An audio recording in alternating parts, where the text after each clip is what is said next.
Hello, hello, hello. Welcome to the Ariman Show. As always, I'm your host Ariman Pasni, and today we are finally going to talk about India's squad for the Champions Trophy because we're almost a month away from this mega tournament, and the other squads are trickling in. We have South Africa, we have Bangladesh, we have New Zealand coming in, which only means that India's squad will come in some time, probably by the end of this week or the start of next week. From what I've heard, they're going to have a selection meeting around the 18th or the 19th. And yeah, we'll probably get the squad by early next week. And what better time to actually predict what our squad could be for the Champions Trophy? So let's go. Let's get into it.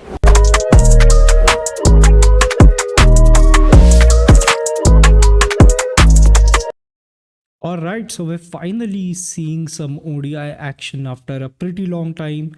After the 2023 ODI World Cup, we only saw India play 6 ODIs, 3 against South Africa and 3 against Sri Lanka. And let's get straight into predicting the squad.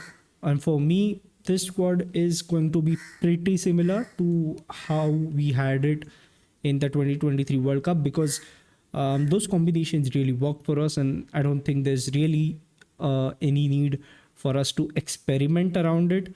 So let's go. Starting off, of course, our opening pair is going to be Rohit Sharma and Shubman Gill. There's no two ways about it. Both of them are great batsmen in ODI cricket with great averages.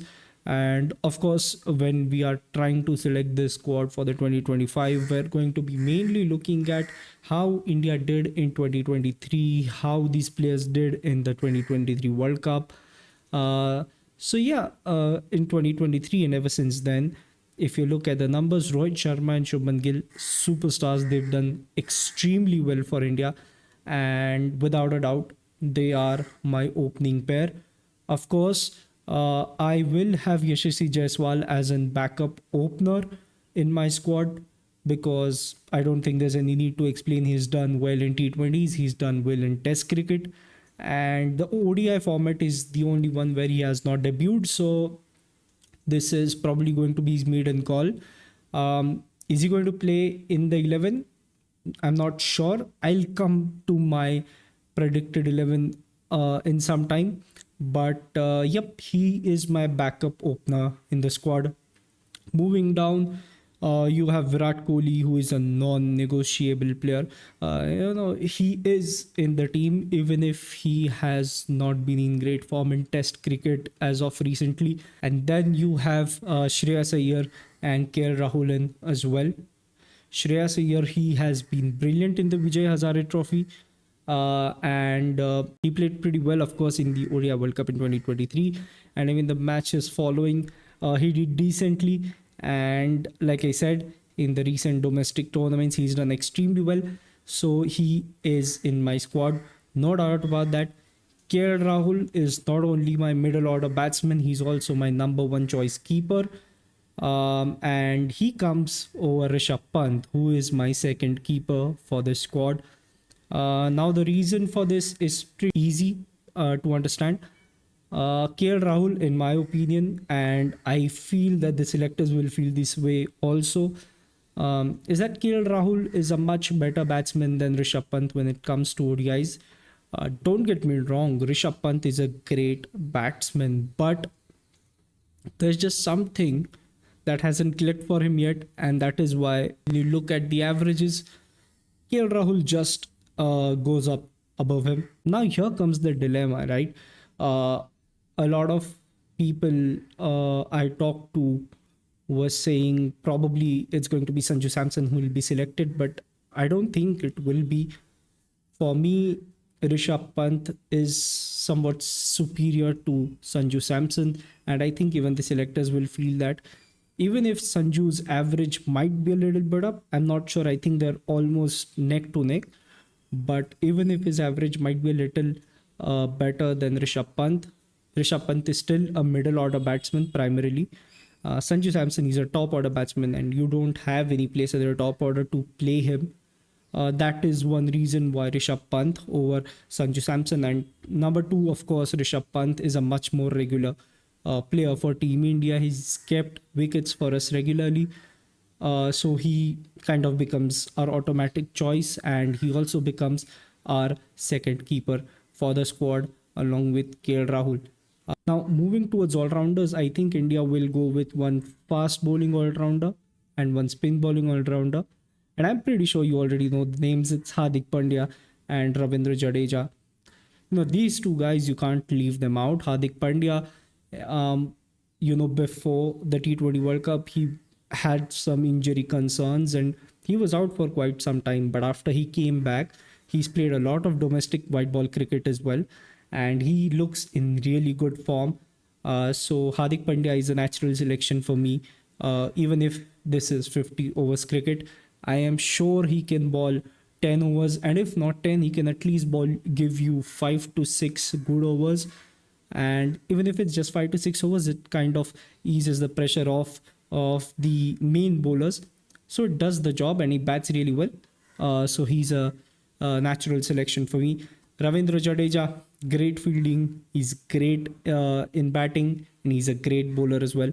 So there has to be no questions about Ravindra Jadeja. He has to be selected. It would be foolish to leave Ravindra Jadeja. Now moving to more specialist bowlers. Let's talk about spin bowling first. As of now, we don't know if Kuldeep Yadav is fully fit and whether he'll be in contention for selection for the Champions Trophy. But if he is, I rate him number one. If he's not, then Washington Sundar could come in instead of him. After Kuldeep Yadav, I would get Akshar Patel. I mean, this guy's done so much for Indian cricket, right? His bowling might not be as great as Ravindra Jadeja or Kuldeep Yadav, but he does bowl economically. And if you need that depth down the order, he'll give you that as well with his batting, as we've seen even in the T20 World Cup. So he has a great batting ability, and he can bowl really well. Even if it does not mean taking wickets, he does bowl economically, so it can go your way as well. And number three, my third specialist spinner has to be Varun Chakravarti. Varun Chakravarti, of course, primarily a T20 player, but I think he's played enough T20s for us to know that he is a great bowler and that he can get you wickets. I mean, even if I think it was the T20s against South Africa that he picked 12 or 13 wickets in 3 matches. So that just shows you how good this guy is. And even his domestic tournaments as of recent have been very good. And yep, that just justifies that he should be selected. Moving on to my specialist fast bowlers. Number one choice, Mohammad Shami. I'm sure Mohammad Shami will be in the contention and will be chosen because if I'm not wrong, India has chosen him for the England T20 series, which means he's fit. And they're kind of just checking up whether there are no problems, and he is completely fit, in fact, and whether he can bowl those 4 overs without any problems. Of course, he played Ranji cricket and he's played white ball cricket very recently.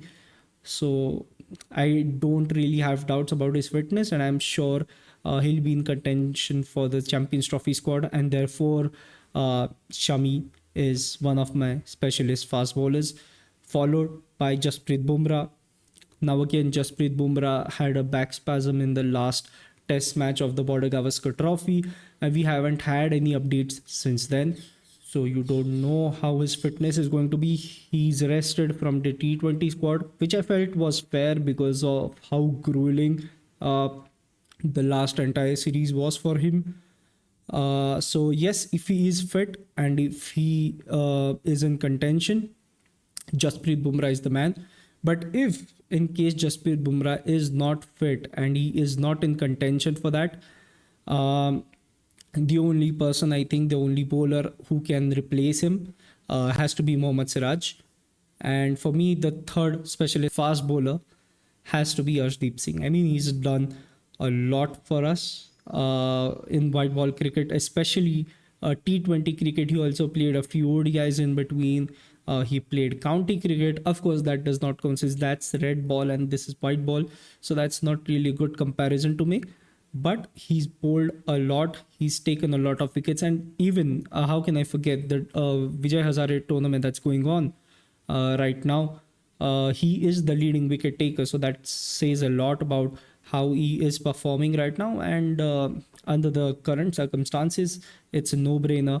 He is chosen. So now you have Rohit Sharma, you have Shubman Gill, you have Virat Kohli, you have Iyer, you have Rahul, you have Pandya, you have Jadeja, you have Shami, you have Bumrah or Siraj, you have Arshdeep, you have Kuldeep or Sundar, you have Aksar, Varun, Rishabh Pant, and Jaiswal. So that makes your 15 players.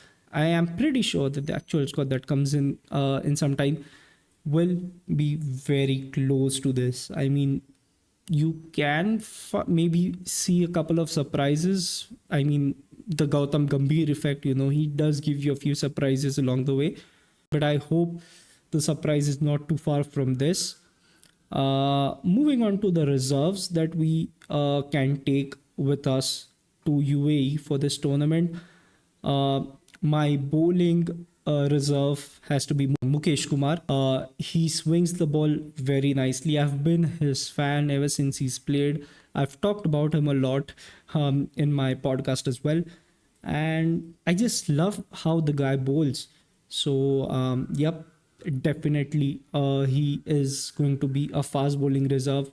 Now, moving on, since we already have an extra opener with us in Yashasvi Jaiswal and even KL Rahul if needed, I won't really go for an extra reserve opener.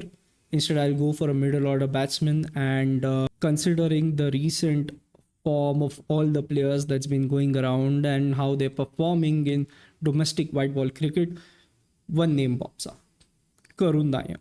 The guy who tweeted, "Dear cricket, give me one another chance." This could be his chance. And even though he's not in the squad, being in the reserves is still a big deal because that means he'll be probably traveling with the team or will join the team on short notice. So, yeah, Karun Nair is my reserve as a middle order batsman because he's simply good. He averages 600 something. And of course, that is because he did not get out. But yeah, even if you look at the stats that he's produced, even if you look at the scores that he's scored in the domestic tournament, it's great. So Karun Nair is a reserve player for me as well. Then Nitish Kumar Reddy. I haven't seen him bowl in ODIs, of course, so I don't know. But T20s and Test cricket, he's bowled and he's bowled well. So you can call him a very perfect replacement for Hardik Pandya in case anything ever goes wrong. So, yep, Mukesh Kumar, Karun Nair, Nitish Kumar Reddy, and finally, a spin reserve. He comes in form of Ravi Bishnoi. Ravi Bishnoi, of course, I don't have to talk a lot about him. He has impressed us all with his form recently. Again, domestic white ball cricket as well as international white ball cricket, even T20s and ODIs. So he's done a lot and he's in great form. So, it makes sense to keep him in the reserves. On the contrary, I probably would have, kept him in my main squad. But I kind of know how the selectors might be thinking in ODI. Probably they would want some more depth in their batting. So that is why they would go for Washington Sundar. But if it is Washington Sundar in the reserves and it's Ravi Bishnoi in the squad instead of Kuldeep Yadav if he's not fit, I'll be very happy because that is a call very well deserved. And that is dominantly my 4 reserves. But I also have a sentimental thing to it. Yuzvendra Chahal, I know he's not been in great form. He's not been in great touch. But I think BCCI could do something to help him, probably take him as a net bowler, for this tournament. Maybe even keep him as a reserve. I don't think that is likely, but they could do it. They could at least take him as a net bowler, so he plays with the best of the Indian squad, and hopefully he regains his confidence and his form, and we see that Kulcha pair going up and around again, taking wickets and breaking havoc in the opposition camps. So that is my squad. Those were my reserves. And as a bonus, here is my 11. Now, it's going to be very easy 11, right? There's no uh, thinking, or there's no dilemmas involved as such. So here is my 11. Rohit Sharma, Shubman Gill, Virat Kohli, Shreyas Iyer, KL Rahul, Hardik Pandya, Jasprit Bumrah. Now, when we come to the bowler part of it, we will obviously have to take in consideration how the pitches are on that particular day and in general in UAE. If it's a pacer friendly wicket, you would go with 3 pacers, right? So you would go with Shami, Bumrah, and Arshdeep, and then you would go for probably a Varun Chakravarti or a Kuldeep Yadav as a specialist spinner. But if it's a spin friendly wicket, on the other hand, you go with Shami and Arshdeep, or Shami and Bumrah, or Bumrah or Arshdeep.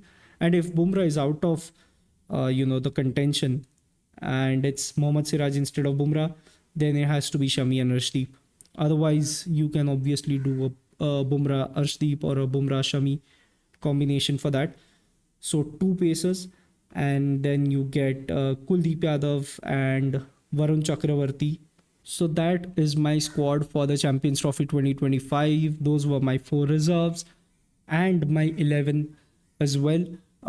If you like this video, do like, share, and subscribe. Your likes and your shares, and you hitting that subscribe button really motivates me to make more videos. So do it. I am trying my best out here. I am trying to do new things. I'm trying to bring in new things as well. I talked about a vlog a couple of videos earlier, and I had promised that it would come by the start of January. I'm sorry about that. I was sick in between, so there was some small delay. But yeah, I'm working towards that, since we don't really have a lot of cricket content coming in right now. And yeah, stay tuned for another surprise vlog after that. Or should I keep a task, or should I keep something like a new vlog after 500 subs or something? I'll think about it and let you know in my next video. Until then, stay safe, stay happy, like, share, subscribe. Okay, I'm not asking you, I'm telling you, do that right now. Thanks, bye, see you.